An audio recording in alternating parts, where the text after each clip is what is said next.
చెప్పాలి, దానివల్ల మంచి రుచి. అంతేగాని కేసీఆర్ జగన్మోహన్ రెడ్డి గారు చేసిన ఉత్తమ పనులని ఇప్పుడు చెప్పుకుంటూ ఉంటే బాధ కలిగేది కాకుండా భావోద్వేగాలు వచ్చుకుంటున్నారని నాకు అర్థం కాలేదు. అంటే మీ చర్చలు మీకు ఇష్టం లేదా? రెండు రాష్ట్రాల సమస్య పరిష్కారం చేయడం మీకు ఇష్టం లేదా? అక్కడ ఇక్కడ రచ్చగొట్టి మళ్ళీ ఉద్యమాలు చేయాలనుకుంటే సెంటిమెంట్లు రగలకొట్టాలనుకుంటున్నారా? సో మాకేందంటే ఇప్పుడు రవికుమార్ చెప్పినట్టు మా జగన్మోహన్ గారు మంచి ఉపాధి అవకాశాలు కల్పించారండి. గంజాయి, డ్రగ్స్, జే బ్రాండ్స్ అమ్మే కార్యక్రమాలు చేశారు. యువతకి వాళ్ళు చాలా ఉత్తమమైన కార్యక్రమాలు చేశారు. వాళ్ళకి అందుకే ఈరోజు మంచి పనిష్మెంట్ ఇచ్చారు. ఇది కాకుండా రాష్ట్రంలో ఉన్నటువంటి నీటి సమస్యలు కాకుండా మీరు అన్నట్టు విభజన సమస్యల గురించి మాట్లాడడానికి జగన్మోహన్ రెడ్డి 5 ఏళ్లుగా టైమే దొరకలేదా? మాట్లాడకూడదా? ఇప్పుడు ఇంకో మాట్లాడేదా? సెక్రటరియట్ లో బాగా రాయించారు కదా, రాయించడానికి రాష్ట్రపతి అడిగాడా? ఈ జగన్మోహన్ రెడ్డి గారు దొంగ అయితే బిఆర్ఎస్ పార్టీ ఇంకో పెద్ద దొంగ. వీళ్ళిద్దరు గురు శిష్యులు. వీళ్ళిద్దరు కలుసుకొనే తెలంగాణ బాగుపడాలని ఆంధ్ర రాష్ట్రం నాశనం చేశారు. ఆంధ్ర రాష్ట్ర ఆస్తులు నాశనం చేయడం కాకుండా అమరావతి చంపేశారు. ఒక రకంగా చెప్పాలంటే ఆంధ్ర రాష్ట్ర ప్రజల్ని అప్పులు పాలు చేశారు. కాబట్టే ఈ రోజు రాష్ట్రం మిమ్మల్ని గుర్తు పెట్టుకునే మాజీ ముఖ్యమంత్రి మాకు సిగ్గుచేటుగా ఉంది.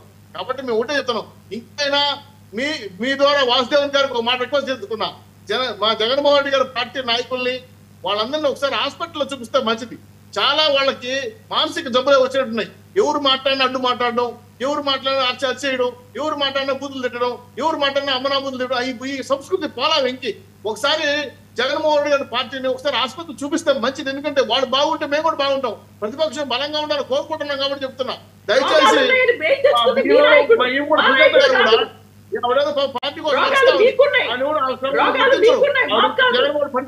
లేడు కాబట్టి ఒకసారి ఆరోగ్యపరమైన చెక్ చేసుకుంటే మంచిదని సూచన చేస్తాను మీకోసం. కాబట్టి ఊరికి అరిచేది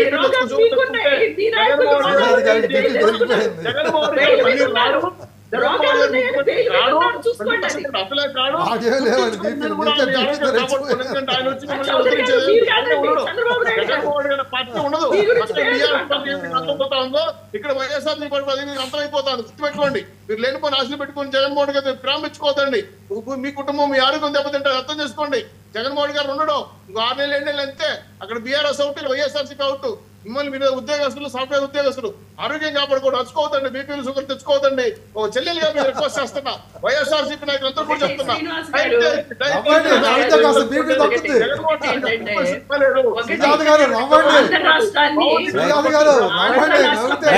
శ్రీనివాస్ చౌదరి గారు ఓకే ఆవిడ మాట్లాడతారు. మీరు తెలంగాణకి పెట్టుకోవాలంటే పెట్టుకోండి. ఆంధ్రప్రదేశ్ ప్రయోజనాలని ఈరోజు చంద్రబాబు నాయుడు గారు తెలంగాణలో తాకట్టు పెట్టారు.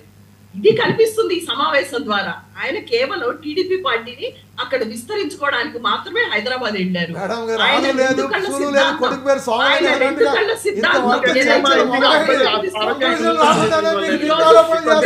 సమస్యలు పరిష్కరించడానికి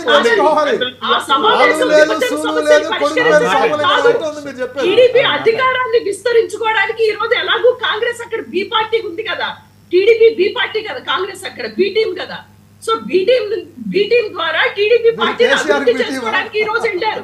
అంతేగాని ఆంధ్రప్రదేశ్ ముఖ్యమంత్రిగా వెళ్ళలేదు. ఆయన ముఖ్యమంత్రిగా వెళితే ఆయన విభజన హామీల మీద ఒకటో రెండో హామీలు పట్టుకొని వచ్చేవాళ్ళు, ఒకటో రెండో పట్టుకొని వచ్చేవాళ్ళు. అన్ని అవసరం లేదు, ఒక్కటి చాలు, 2 చాలు.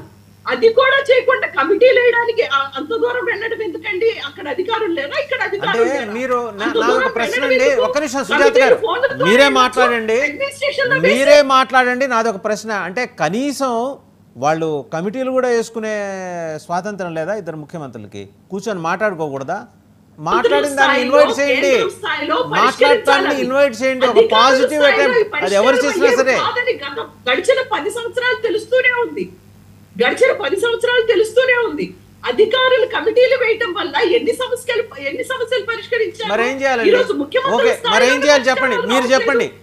ఇప్పుడు కమిటీలు వద్దన్నారు, ఏం డైరెక్ట్ గా ఈయన వెళ్ళి ఓకే రేవంత్ రెడ్డి గారు మాకు 10,000 కోట్లు రావాలండి, చెక్ రాసి ఇచ్చేయండి అని అడుగుతారా?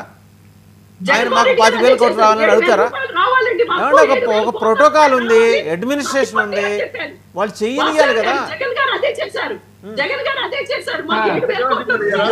చెక్ రావాలండి సార్, చెక్ బౌన్స్ అయింది చూడండి. అదే కావాలి సుప్రీంకోర్టులో అయిందమ్మా. చెక్ రాయించుకొచ్చారు కానీ ఆంధ్రాలో బౌన్స్ అయింది. సుప్రీంకోర్టులో బౌన్స్ అయింది అది.